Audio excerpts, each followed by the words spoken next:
Hi guys, ito po si Loy Imam and welcome back to my YouTube channel. For today's video, mangunguha tayo ng rambutan guys, and since wala akong trabaho ngayon kasi natapos ko na yung task ko sa aking activity, so wala akong ginagawa and boring. Today's video, mangunguha tayo ng rambutan at ipapakita ko sa inyo since season ngayon ng rambutan guys. Then dito kasi sa pinagsistayan ko or kung saan ako nagsistay ay meron sila mga dito, mga prutas.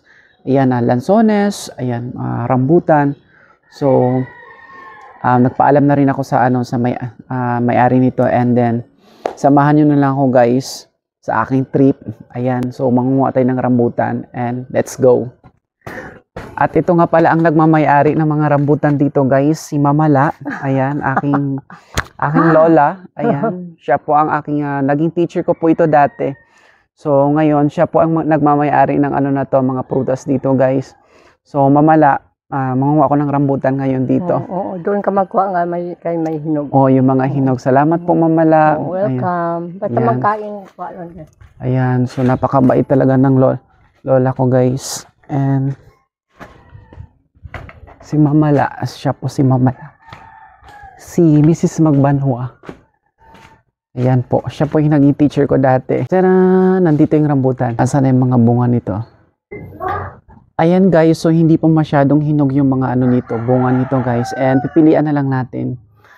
Pipilian natin guys. Mangunguha tayo. So gagamit tayo ng ipinagbabawal na technique guys. And ganito yung gagawin natin. Hiram tayo ng upuan dito.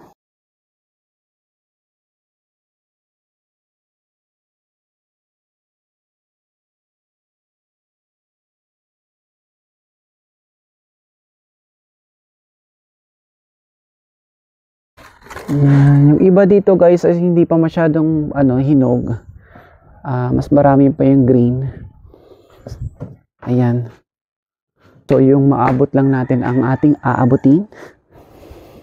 Ayan.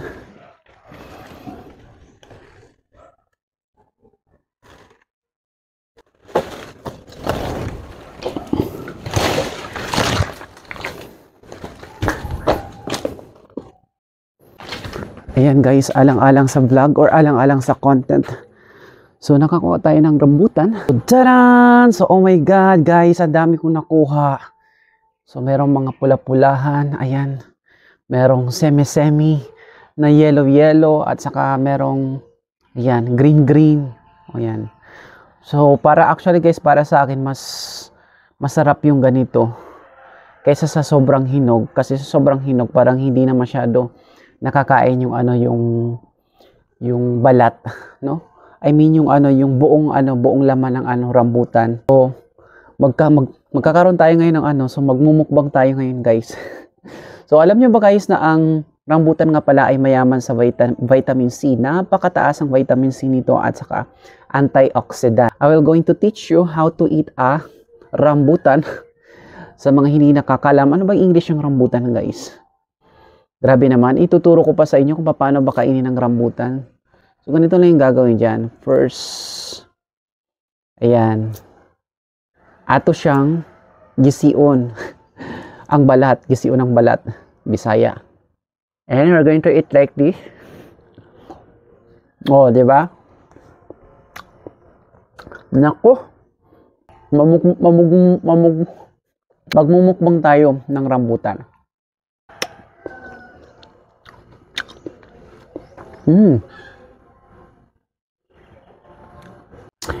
Then try naman natin tong sobrang hinog. Try natin to. Ito palang mas hinog. Rambutaners.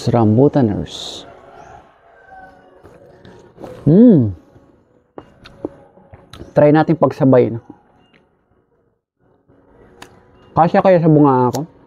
So season na nga pala ngayon guys ng rambutan at saka mga lansones.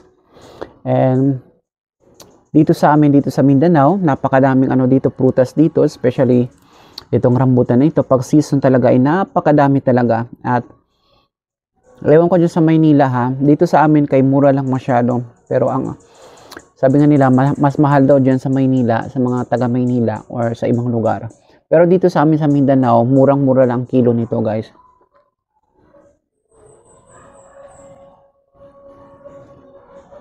Dami ko nakuha, pero hindi ko to ubusin, guys. Kasi nakakataas to ng acid. Pag marami yung kinain mo, dapat maintain lang. So, yun lamang, guys. Ito po si Loy Imam. Ayan, kung bago ka pa lamang sa aking YouTube channel, please paki-subscribe and click the bell para ikaw ay ma-notify sa mga susunod pa nating videong i-upload. Again, ito po si Loy Imam. Maraming salamat and see you to my next video.